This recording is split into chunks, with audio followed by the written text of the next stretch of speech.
Good morning, everybody, and welcome to this symposium at Kuching. It's very good of you all to find the time to come. I hope you'll find it extremely profitable. I'm almost certain you will, from looking at the contents of the program and seeing some of the people who are attending. But can I first say special welcome to Madam Ho and to Mr. Mohammed Fadzli, both from the education authorities here in Sarawak and in Sabah, and also to Datin Evelyn, and welcome also to other distinguished guests.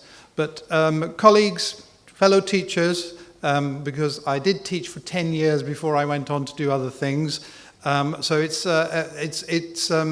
with a very kind of warm feeling that I was able to yesterday go to a school here in Kuching and see part of the project, or one school and one of the mentoring setups for myself. And the thing that struck me about that was how confident the teachers had become and how confident the students were, because as we walked around the school, the students were speaking to us and asking us a variety of questions and really wanting to engage. And that is quite distinct from many of the places I visit in Asia, where students avoid any visitor and don't want to expose themselves and to ask questions. So it seemed to me there were already very strong results, but what was also striking about it was the enthusiasm.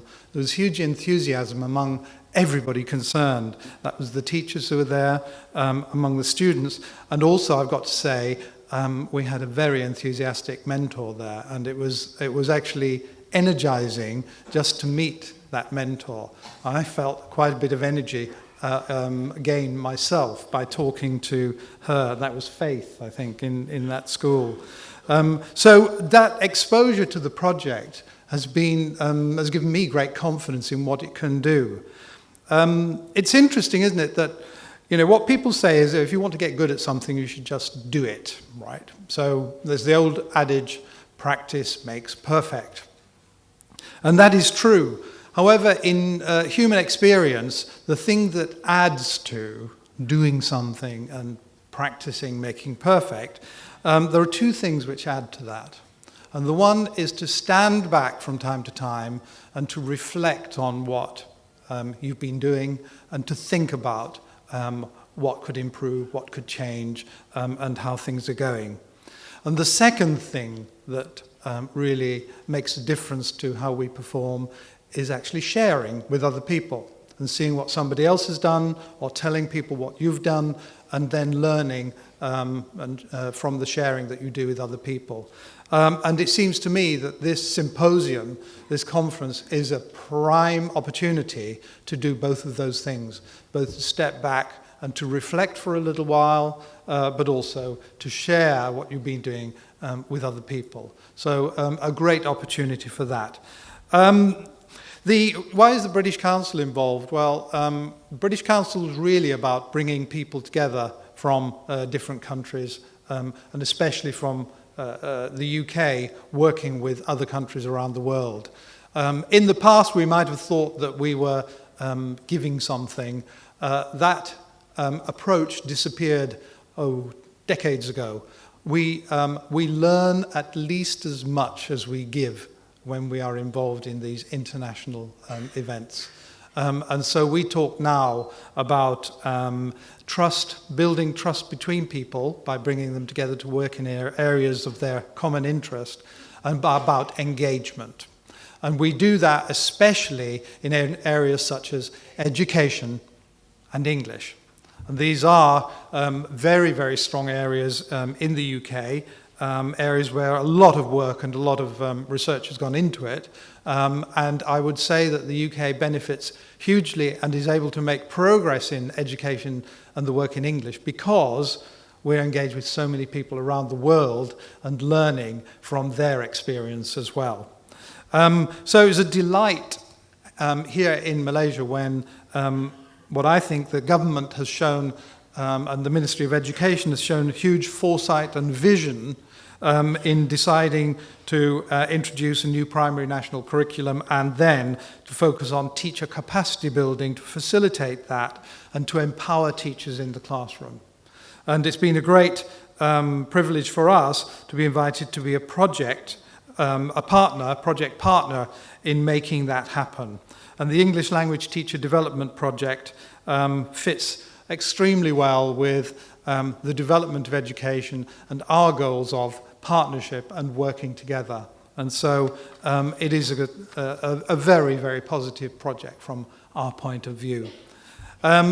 What I know that was designed into the project is that from the beginning we wanted to listen to the concerns and truly understand the realities of schools and classrooms.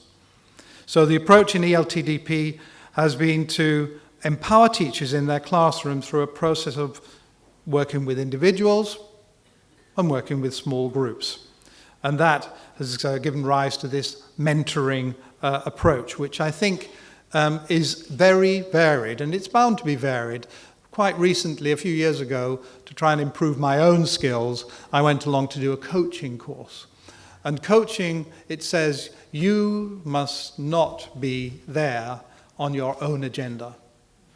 You've got to be there on the agenda of the person in front of you. And it's all about enabling that person to find their solutions, to understand their problems, and to find ways to achieve what they wish to achieve. And I think the mentoring approach is very much in that spirit as well. And so this is designed to help teachers become reflective practitioners and professionals who can continue to improve whether anybody's around or not.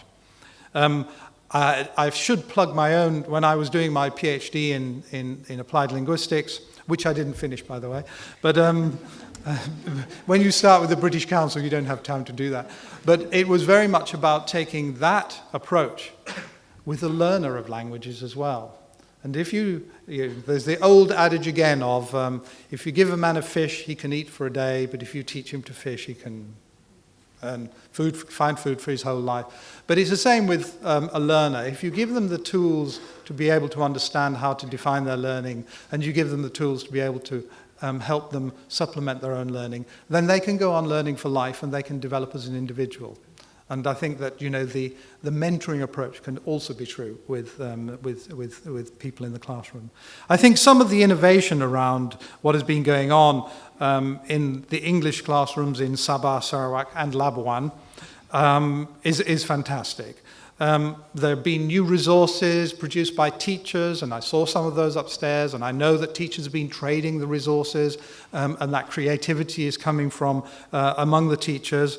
And that is transforming the classroom.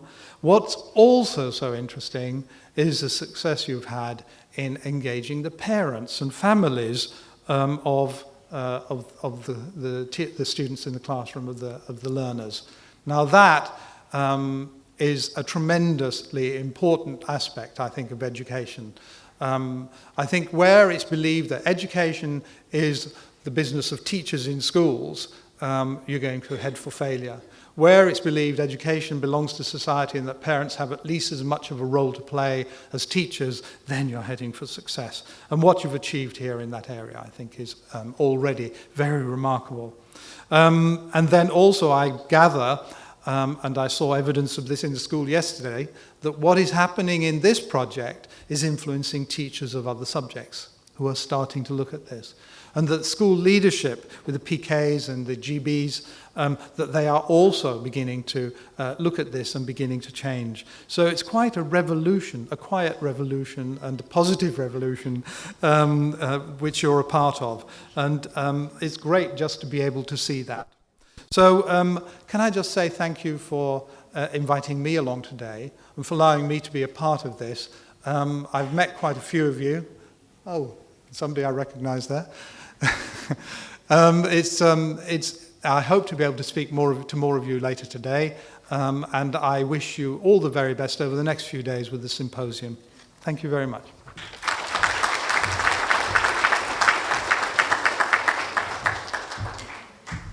Thank you very much, Terry. I'd now like to introduce our senior representative from the Ministry of Education, Madam Ho. Madam Ho is the head of the Language and Literacy Unit in the Curriculum Development Division and one of our absolutely key partners. She has worked with us from the beginning of this project, and she fully supports our work, has helped us to find solutions, and we couldn't wish for a better partner, colleague and friend. Madam Ho. Thank you very much, Tricia. Selamat pagi dan selamat datang, which means good morning and a warm welcome. My special welcome to Mr. Terry Tony, Mr. Gavin Anderson, Ms. Tricia, and all our friends from the JPNs and the PPDs of Sabah, Sarawak, Labuan, our dear mentors, teachers, Guru Besars. I heard some Guru Besars are here, GPKs are here, and all friends. A good morning and a warm welcome. And also special welcome to our 3 keynote speakers, Professor Andrew Pollard, Professor Simon Bork, and Ms. Carol Reed. Thank you for being here with us this morning and for the next 2 days of the symposium. Ladies and gentlemen, as you all know, Malaysia has launched the blueprint, the education blueprint, starting from 2013 to 2025. So this is a year that marks the beginning of the blueprint. And one of the, we have 11 shifts in the blueprint, and we have equity as one of the agenda. We want to make sure that every child in the school has equal opportunity. And another of the agenda is we want to make sure that every child will be able to master Bahasa Malaysia, which is the national language, and also the English language. And this project, the Native Speaker Project, is actually aimed to help our teachers and therefore our children to learn English language. And as you all know, teachers on the ground working with mentors, this program is actually a mentoring program, just like what Terry said. It is not what the mentors want, but what we want, what the teachers need. And the mentors will help us to guide through and to help us step by step go through and learn it. So I heard, even though I'm miles away from here, when the project first started in 2011, there were lots of complaints. I guess that's only natural because we have to get acquainted, we have to get adjusted, and we have to get to learn how to build up a relationship before we can actually learn from each other. And I even heard stories like when mentors come into the school, teachers run away, teachers fainted even, excuses, all sorts of excuses made not to come. And I also heard from other people, from the other offices, that things are not working well. But I guess now at the end of the program, which will end in September 2013, I am glad, in fact, I'm glad to see a special bond that is being built up among yourselves. I'm glad to see, right from yesterday, how close your relationships are among the mentors and the mentees. How you have gained the trust and how you have learned to work together and to learn together. So this is what I am really thankful, about this program. And you have come a long way. This is not easy. Actually, it is an effort being made by all. And I hope at the end of this program, which is going to end soon, the tie of this relationship will continue. It won't end with the end of the program.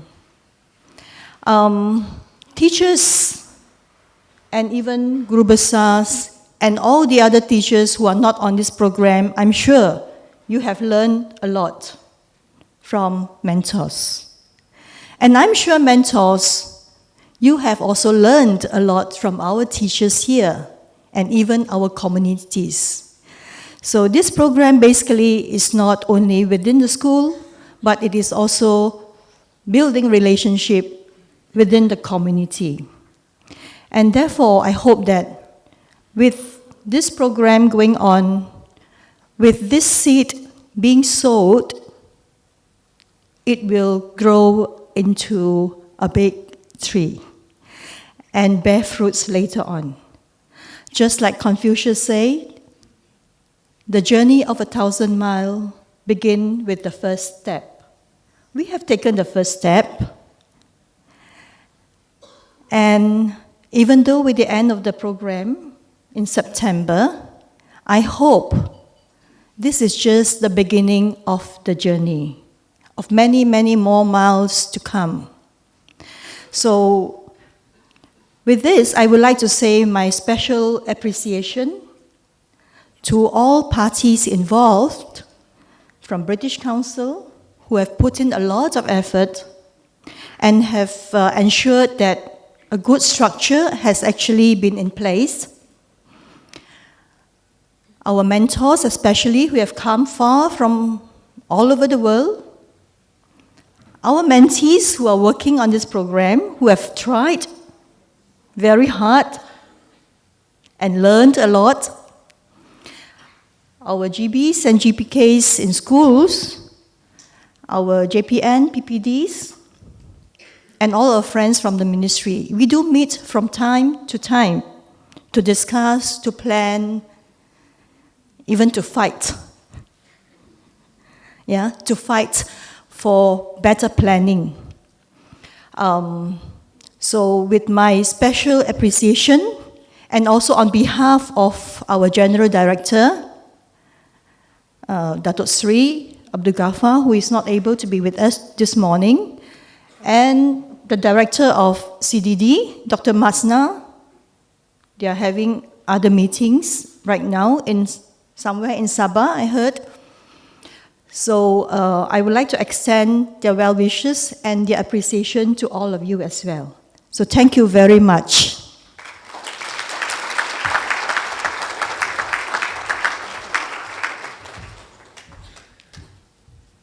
Thank you, Madam Ho, for your kind words. I'd like now to introduce to you Gavin Anderson.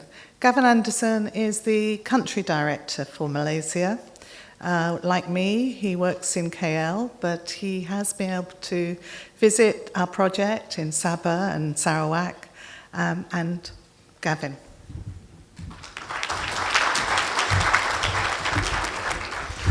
Good morning, everybody. When we planned this symposium, we planned it as a celebration. We wanted to take stock around 2/3 of the way through the program, although I must say, Madam Ho, I do hope it doesn't end in September of this year. I hope it continues. But 2/3 of the way through the program, we wanted to take a moment to celebrate. And in every good celebration, after you've had the speeches, you have someone stand up and give a toast in the evening. But since it's the morning, I don't think I'm going to toast. Instead, what I'm going to ask you to do is look around this room.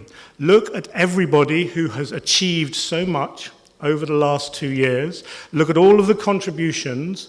Fill your heart with a positive celebration about everything that's been achieved and will be achieved, and take that spirit into the next 3 days. Can I ask you to look around the room and congratulate one another in the traditional way? Congratulations, everybody.